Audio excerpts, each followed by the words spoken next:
เป็นจะได้ฐานะตัวนี้ยังโสดคือเก่าบ่โสดคือเก่าจักเปอร์เซ็นต์โสด100% 100%โอ้คันทามีหนุ่มไทยหนุ่มลาวอยากขอจีบได้บ่จีบได้ จีบได้เนาะโดยเพราะว่าช่วงนี้ก็พอได้อยากคุยก็คุยได้คุยได้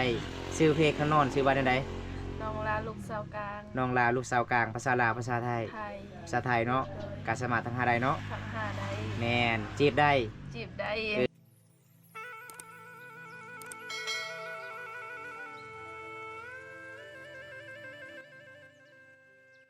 สบายดีเด้อน้องอยู่กับผู้ใดอยู่ในเฮือนนี่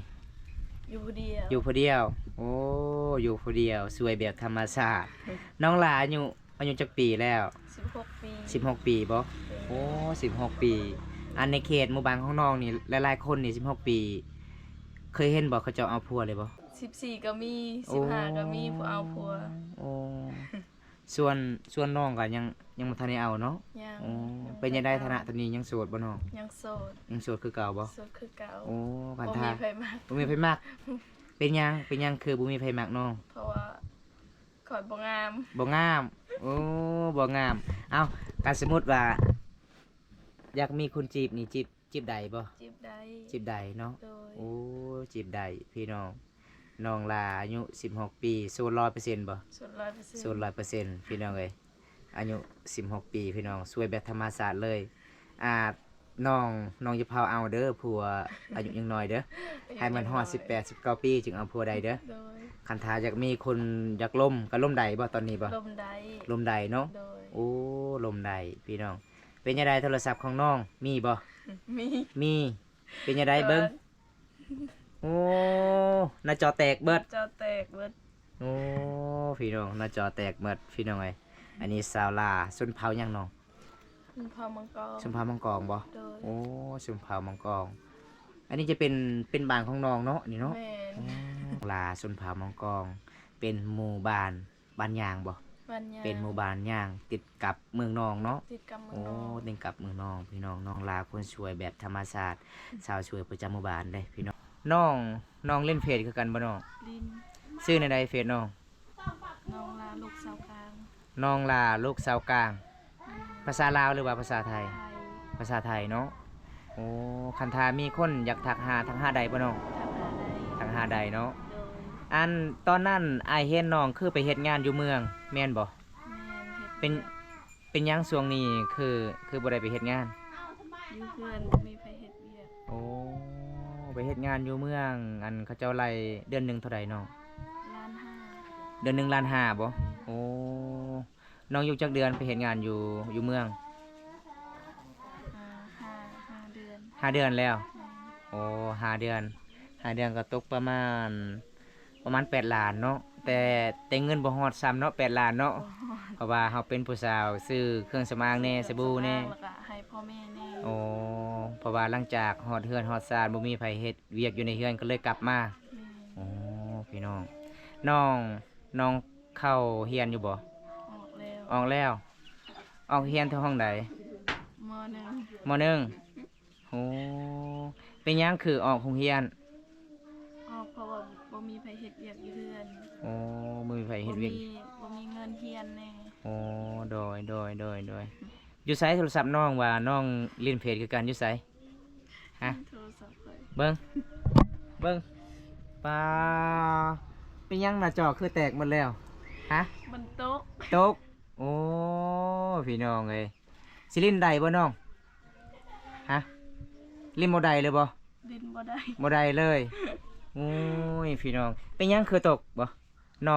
องตำข้าวเลยว่าน้องไปตักน้ำตำข้าวแล้วมันตกโอ้ตำข้าวแล้วมันตกใส่โคกเลยบ่โอ้ก็เลยตำละโอ้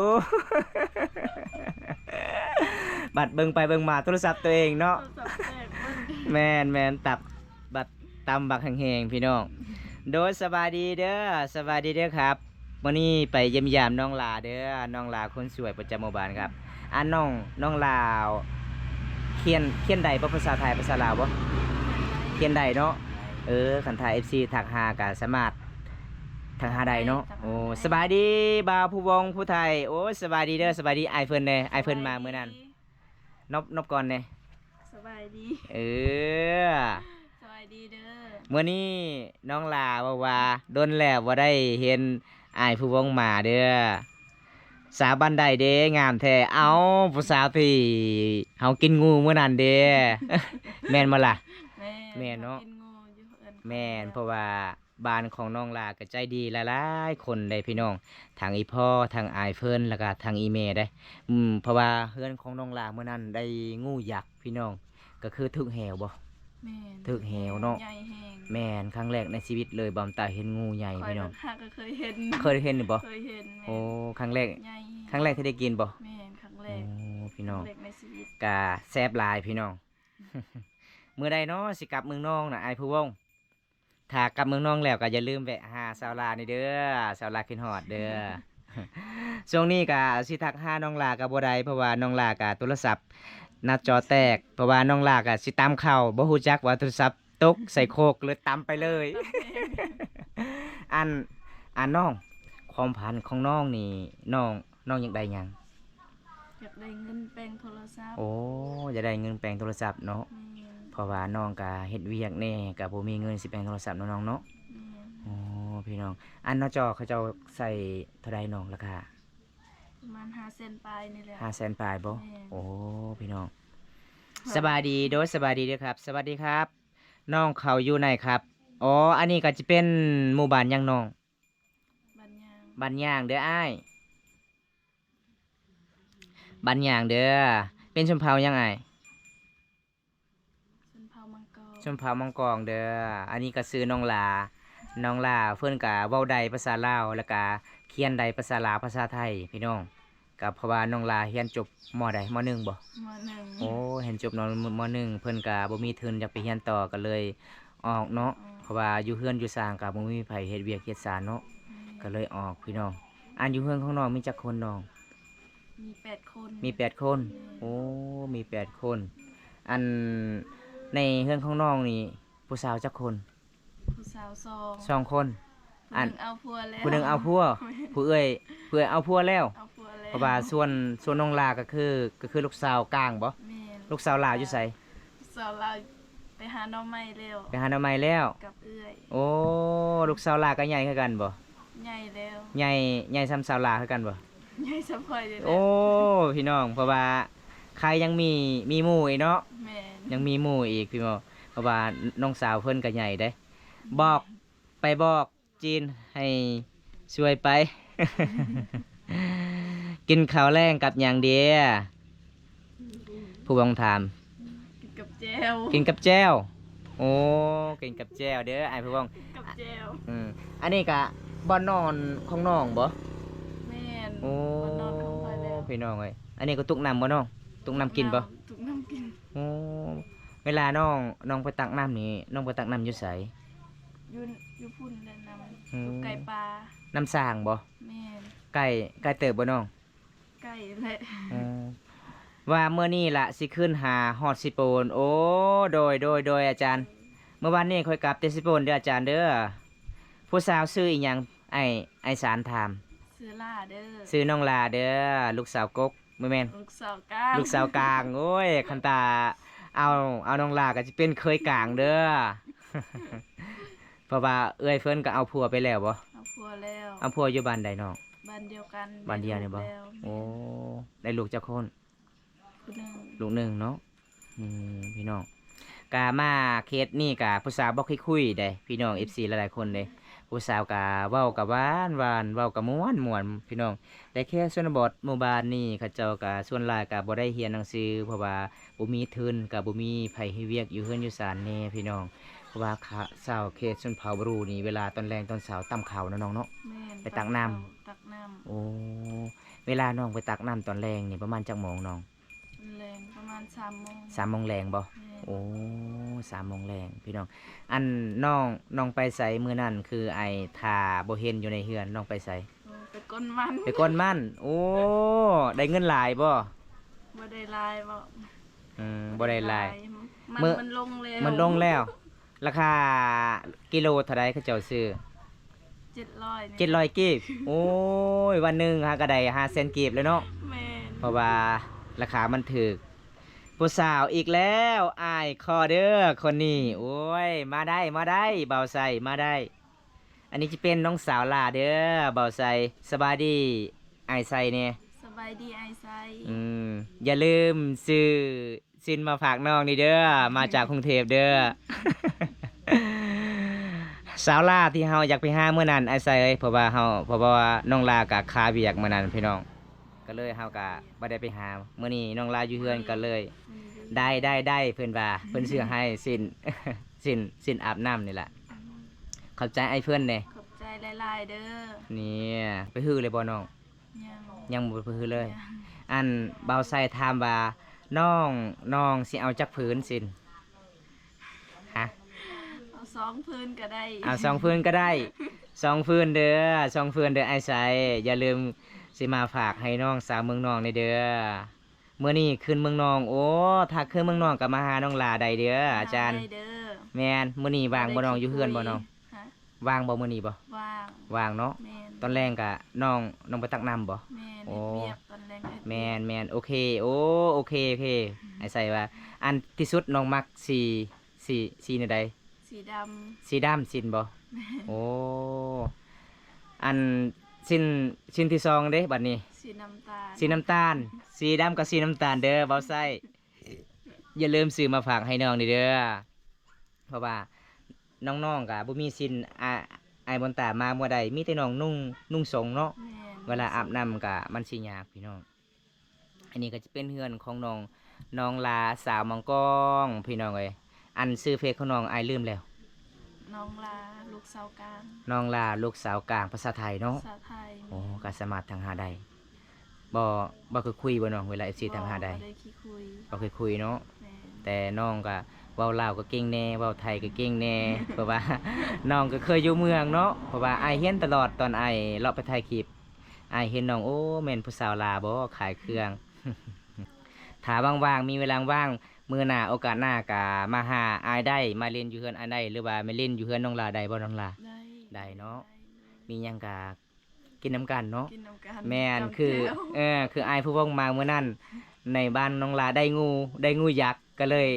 อายผู้เว่องก็บ่เคยได้กินได้เพิ่นว่าโอ้ยแซ่บหลายเพิ่นว่าม่วนหลายมาเขตนี้ก็แม่นอีหลีพี่น้องผู้สาวเขตชุมพรมังกรบ่เคยคุยม่วนหลายพี่น้องโอ้ย I know speak เด้อ thank you very much เด้อ see it hot batch miss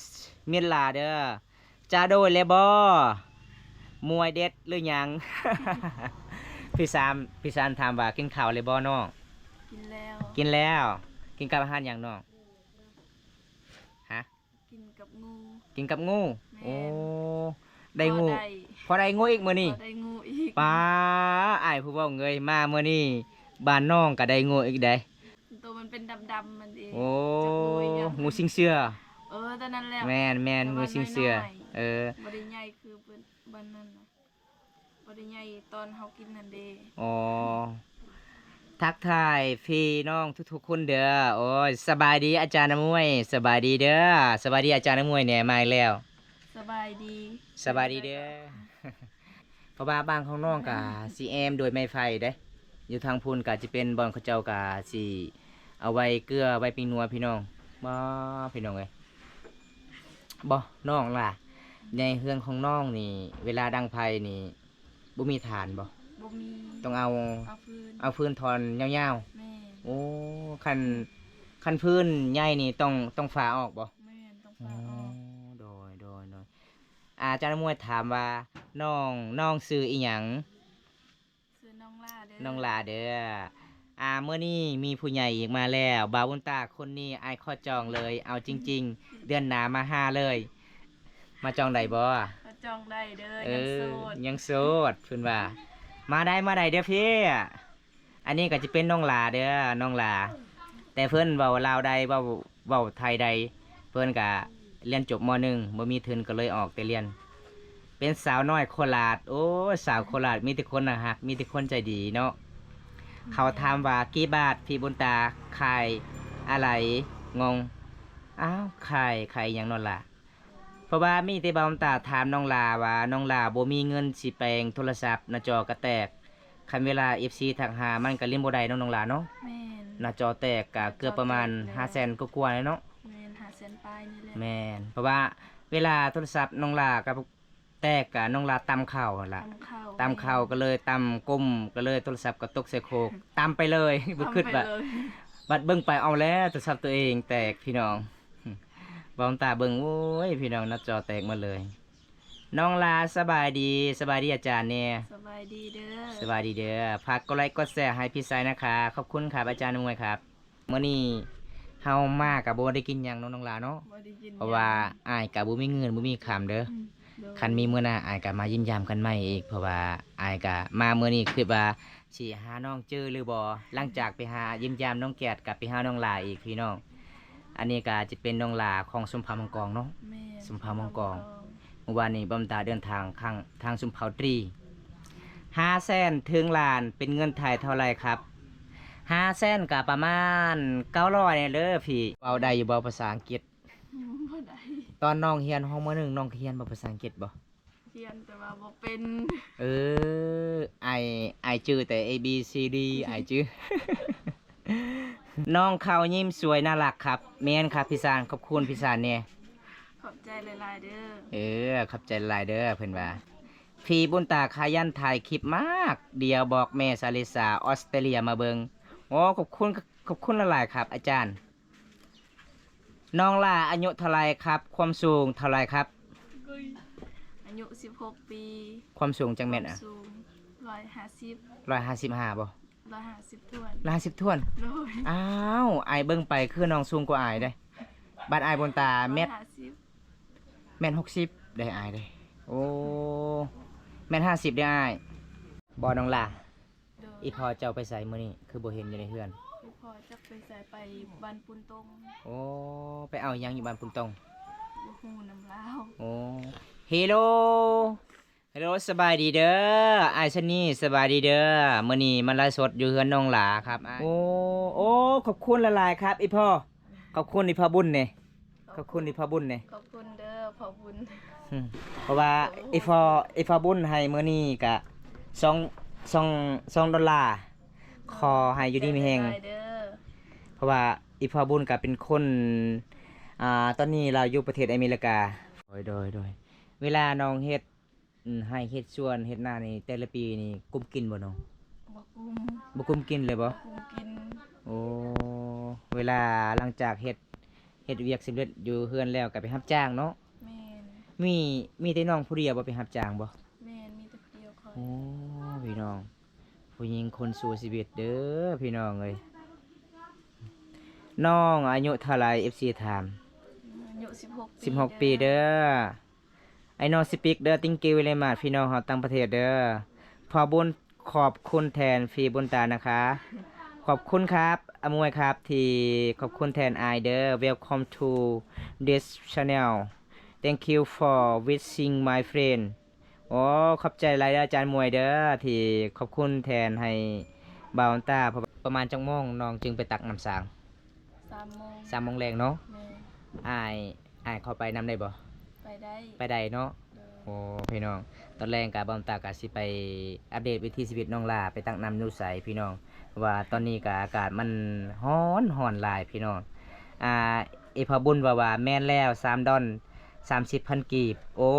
ขอบคุณละลายขอบคุณละลายพ่อขอบใจละลายเด้อพ่อเด้อเพราะว่ามื้อนี้กะมาหาน้องลากะเฮาก็บ่ได้กินหยังไอ้พลอย บ่ได้กิน มีแต่นั่งเล่นกะเพราะว่าคันสาวคนอื่นนี่เขาอยู่บ่ได้แล้วอีพอเพราะว่ามื้อนี้ก็อากาศร้อนหลาย แต่สาวลาวนี่อยู่ใดเพิ่นก็ยังเคารพนับถือเฮามาเยี่ยมยามน้องลาเนาะ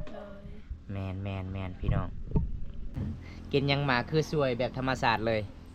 ฮะ กินแจ่ว กินแจ่ว น้องบ่ได้ทากระแปรงเลยบ่ บ่ โอ้ ใส่ งะ แค่สติ๊กก็พอ ใส่ได้น้ำสติ๊กก็พอ แม่น สวยแบบธรรมชาติเลยเนาะ แม่น โอ้แต่ความพันของน้องก็คืออยากได้เงินแปลงโทรศัพท์เนาะ โทรศัพท์ โอ้ เลย อยากใส่หน้าจอเนาะ แม่น โอ้พี่น้อง เพราะว่าหาเงินแต่มีแต่น้องลาวผู้เดียวเนาะ แม่นแล้ว เพราะว่าช่วงนี้ก็มีเวียกหลายก็เลยไป บ่ได้ไปรับจ้างเนาะ ได้ไปรับจ้างเฮ็ดเวียกอยู่เฮือนอีก แม่นพี่น้องสาวลาคนสู้ชีวิตพี่น้องเอ้ยตอนแรงก็ไปตักน้ำนึ่งข้าวตามข้าวโอ้ยพี่น้องเอ้ยใครแต่ยังมีน้องสาวเนาะ แม่น น้องสาวตอนนี้ไปหาหน้าใหม่บ่ หาหน่อไม้ หน้าใหม่หยัง หน่อไม้ไล่ หน้าใหม่ไล่ แม่น โอ้ช่วงนี้ก็หน้าใหม่ไล่ออกเนาะเพราะว่าฝนตกพี่น้องโอ้ยพี่น้องอากาศมันร้อนหลายเด้อครับเดี๋ยวกับบอมตากะสิปิดไลฟ์สดกันเด้อครับบ่ฮอด40นาทีครับขอโทษขออภัยละลายเด้อครับเด้อขอให้อยู่ดีมีแฮงขอให้ร่ำให้รวยทุกๆคนเด้อครับที่เขามาติดตามรับชมมื้อนี้ก็บ่มีหยังหลายพี่น้องครับชมชาวเขตชนบทหรือว่าชนเผ่าบรูหรือว่าชนเผ่ามังกรบ้านเฮาก็ประมาณส่ำนี้ล่ะพี่น้องเอ้ยมันบ่คือเฮือนศาลบ้านซองอยู่ในเมืองในศาลเด้อแต่หมู่บ้านเขตชนบทก็ประมาณส่ำนี้พี่น้องเห็นบ่มีแต่แอมก็จะเป็นไม้ไผ่เด้คันยามอากาศร้อนก็มันก็สิเย็นเด้พี่น้องเห็นบ่เขาเจ้ามุ่งด้วยหญ้าหยังนี่พี่น้องเขาเจ้าเอิ้นแต่บ่ตาก็สิแปลบ่ได้ละพี่น้องแบบเฮือนแบบโบราณเลยพี่น้องตอนนี้อาจสิกลับก็เด้อน้องเด้อ โดย มื้อนี้ก็บ่มีหยังที่มายิ้มยามน้องก็ขอให้น้องสู้ๆเด้อ โดย ตั้งใจหาเงินหาข้ามตั้งใจเฮ็ดเวียกช่วยพ่อแม่เด้อน้องเด้อ โดย ความพันของน้องก็คืออยากได้เงินแปลงโทรศัพท์อย่างเดียวเนาะ โดย อืม กดไลค์กดแชร์แน่เด้อ แม่น ให้เบาบนตา แม่นฝากเป็นกำลังใจเนาะ โดย ไอ้กลับกันเด้อ โดย เป็นจะได้ฐานะตอนนี้ยังโสดคือเก่าบ่ โสดคือเก่า จักเปอร์เซ็นต์โสด 100% 100%โอ้คันทามีหนุ่มไทยหนุ่มลาวอยากขอจีบได้บ่ จีบได้ จีบได้เนาะ โดย ถ้าจีบได้นี่ถ้าเอากันนี่ให้มันฮอดอายุ18 19ปีก่อนเนาะ โดย เพราะว่าช่วงนี้ก็พอได้อยากคุยก็คุยได้ คุยได้ ชื่อเพลงข้างนอนชื่อว่าจังได น้องลาลูกสาวกลาง น้องลาวลูกสาวกลางภาษาลาวภาษาไทย ไทย ภาษาไทยเนาะ โดย การสมัครทางหาใดเนาะ ทักหาได้ แม่นจีบได้ จีบได้ เปิดใจตอนนี้ เปิดใจให้คนใหม่ แม่น ตอนนี้ไอ้กลับกันเด้อ โดย มื้อนี้มายิ้มยามน้องกับบ่มีหยังละบ๊ายบาย บ๊ายบาย มื้อนี้ก็บอมตาก็มาเดินทางรับชมเขตชนบทของชุมเผ่ามังกรเขตหมู่บ้านนี้เด้ออันนี้ก็จะเป็นหมู่บ้านของชาวลาพี่น้องเอ้ยครั้งแรกที่ได้เดินทางมาหาน้องลาพี่น้องเอ้ยก็บ่เคยคุยได้ม่วนหลายพี่น้องเอ้ยมื้อนี้ก็มายิ้มยามน้องลาลูกสาวกกพี่น้องเขตหมู่บ้านนี้ก็เป็นสาวน้องลาผู้เดียวเด้ช่วยชาวสวยประจำหมู่บ้านพี่น้องเอ้ยในได้บอมตาก็สิปิดไว้สำนี้ก่อนพี่น้องคลิปนี้ก็ขอจบไว้สำนี้ก่อนพี่น้องเพื่อได้รับชมคลิปนี้แล้วก็อย่าลืมฝากกดไลค์กดแชร์กดติดตามด้วยเด้อพี่น้องฝากเป็นกำลังใจให้บอมตาให้คลิปตอนต่อไปพี่น้องคลิปนี้ขอจบไว้เท่านี้ก่อนพี่น้องคลิปหน้ามาพบพอกันใหม่พี่น้องเอ้ยขอกล่าวคำว่าราตรีสวัสดิ์ครับผมบ๊ายบายครับไปกันเด้อ